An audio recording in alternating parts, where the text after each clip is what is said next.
Your host GB here, and today we're going to be talking about the Gammaxx 400 from Deepcool today. So,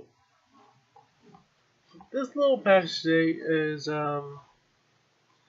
Deepcool's solution to the ever popular Hyper 212, and I thought it'd be fun to kind of see what they actually had to offer. So you can see the box over here is a unit on the front, and has support for all your Intel sockets and all your AMD sockets, including AM4.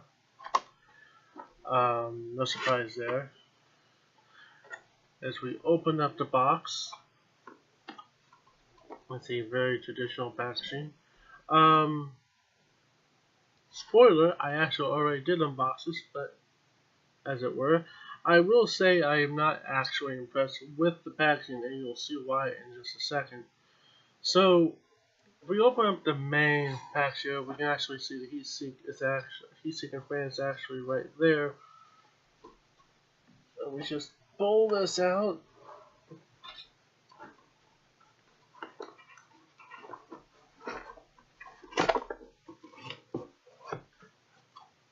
Now, when I first got this, because the fan actually does come and clip to the heatsink, I don't know whether it was because of travel or what, because there was many fins along this side here. So let me see. Yeah, this side that were bent along with the clip here. So this packaging, although should be adequate in most situations, I don't like the fan being clipped to the heatsink, but it is how it is. I was able to bend most of the back. You kind of see, like, right around some of here, how some of them are still semi-bent. I couldn't get them all straightened 100%, but nevertheless, they are fairly decent. And you see the fan. From what I could find on the fan and some helpful advice from others, have found that it's actually fairly close to the Cooler Master Blade Master fan as far as specs, but neither me nor others could find any pressure specs would let us believe that it's more of a air, not really a pressure fan, but an airflow fan. Although your guess is as good as mine. Although either one should be adequately cooled, because as you can see through the fins here, both should be just fine. It's not as though there's massive fin density here. So that's what we have for the fan, the clips involved here, and the heatsink. You can also see how they, in the packaging, how they had it separated there. Pretty simple, straightforward. Next we have the accessory box, which honestly, the accessory box I thought was kind of cute how they had it packed away there. Let's just kind of pack this all out here.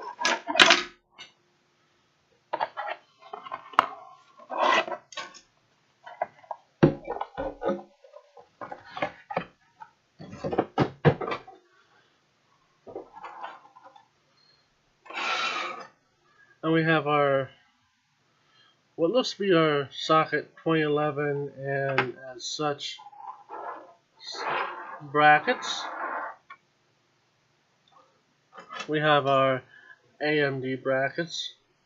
We'll note that this should work with AM2, AM2 Plus, AM3, AM3 Plus, and AM4. Because pretty much all of those basically have the retention brackets to allow you to actually rock it back and forth. And I know a lot of people don't like that, but generally use it. I know the AM4.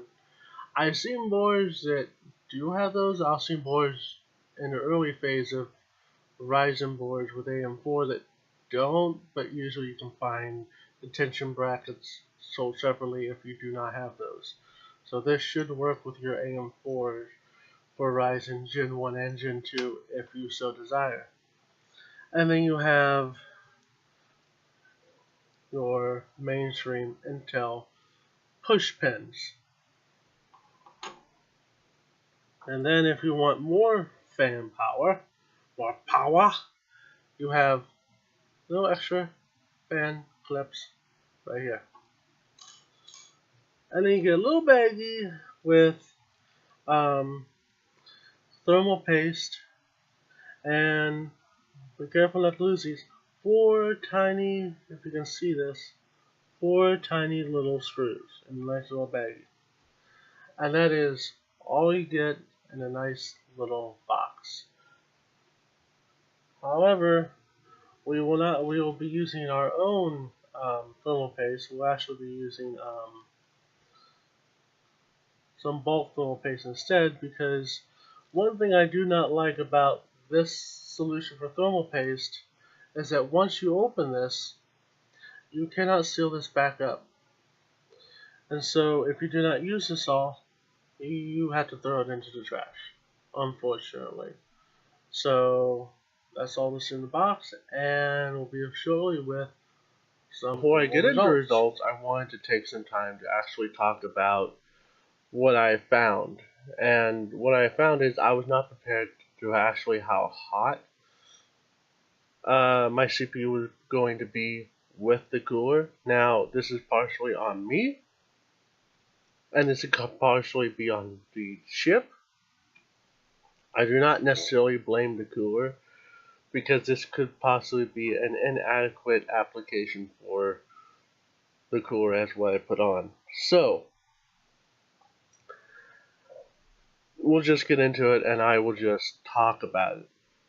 Let's see here. So, as you can see,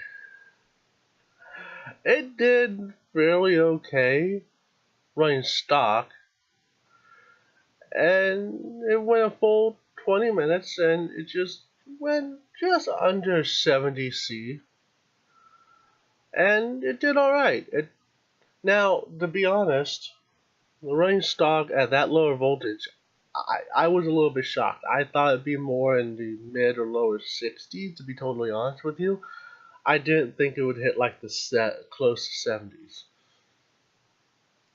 That was, and I know it's an i7, but I was not prepared for that kind of a temp. But whatever, it's reasonable temps. It's workable temps. It's a lot better than stock cooler, and the cooler is like a $23 cooler. I did pick up for like $23, and whatever, it does stock. But the problem comes in, and this is very curious, is when I went for the turbo, which is 4.4. Granted, I'm not even overclocking yet. This is just turbo. And this is why I like using auto V-core, because this is very indicative of what somebody that just plugs things in and leaves things at factory default and just goes with it. They're not going to tweak things. They're not going to, tamper with things. They're not going to try to, offset things. They're just going to plug everything and go. And this is the result I got. Just a little bit under 4 minutes in, I hit 87°C, which I know TJ Maxx is 100°C, but to be realistic, I never run any of my Intel chips up to just barely under TJ Maxx. I never do that. So I had to think like, okay, so what's the cutoff? What do I not feel comfortable with? And to be honest, somewhere between 85 and 86 is where I go, yeah, that's warm enough. I don't want to go any hotter for 24/7 temperatures. That's enough. So 87, I had to draw the line there. Like that's not where I would want it to be. So that's where I would stop, and as a technically inclined person, I would turn it down, and I would try to like tweak it to get the temperatures to go down a bit further. However, people that are not technically inclined will not actually do this. So, generally speaking, though, people that are not technically inclined will not actually probably go out and buy an aftermarket cooler and install it, though. So, maybe they will. Maybe they have a friend that does it. Who knows? But I found this very curious. Because we passed stock, we didn't pass turbo, which is unfortunate, but it was very interesting because it made me think that the cooler might not be for i7s, but maybe i5s. Very specifically, maybe vanilla quad-core processors and lower. And there's lots of benchmarks out there with this cooler. With those, that show really good thermals and very consistent to what you think it would be compared to what I found.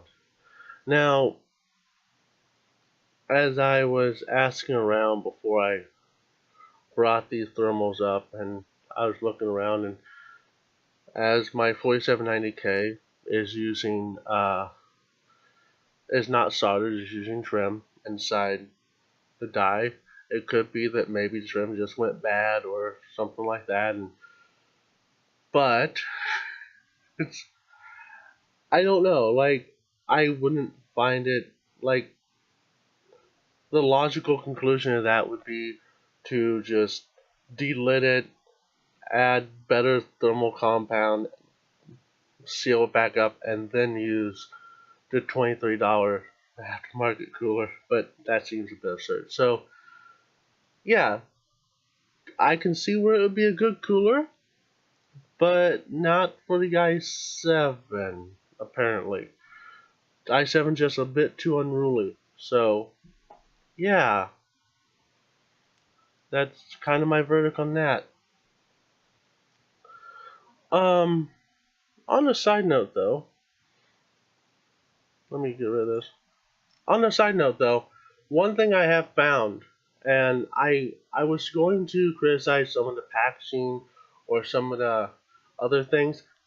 No, I take it all back. Those are all fine.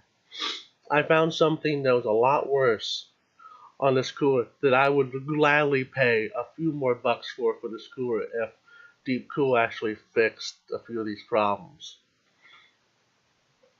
Which is, at the very least, the very least, the mounting solution that they're using is just like the Intel stock cooler mounting solution, which is the push pegs.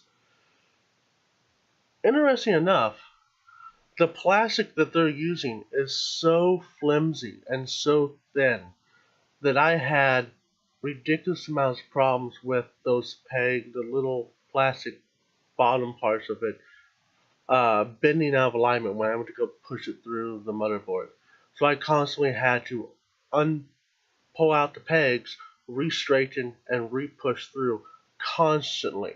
It was infuriating. The other thing is, with the little Intel bracket, there is no like notches to hold them in place for specific Intel socket holes, which would be a godsend if they just took like some Dremels and just Dremeled out some holes.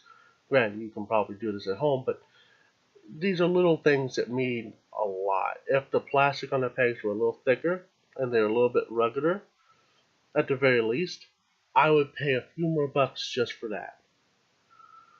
It would alleviate so much more headaches. Other than that, the mounting solution is fine. The only other problem I had was when I used the fan clips. The little part of the clip that goes into the fan, unless you keep pressure with both fan clips, the fan clips have a problem with falling off the fan. That's the only problem. And you can get around it and you can work with it. And it's a $23 cooler. I don't expect the world. If I'm going to nitpick, and granted this is nitpicking, I would have liked to have a little bit more reach on the little part of the fan clip that goes into the fan so it holds it better, so it doesn't fall off of the fan. But that's not even the big deal. The biggest deal is the mounting solution. and have it be a little bit more rugged. And like I said, I would even pay for that. So that's all. For what it is, the cooler's fine. It's just not. It's a mid-range cooler, or I would almost even say in this day and age, it's kind of a mid to low end cooler in this day and age right now, with the CPUs that we have now. So it's good. It works if you work with it and you're patient enough, because you get what you pay for. But if you're willing to work with it and set up, it does work. Just know what the TDP of it actually kind of is, which I think it's around. I don't know exactly. I couldn't find an exact number, but it's estimated around 130 or so, 140. So take that for what it is. Now, that being said, I'll see you next time. Peace.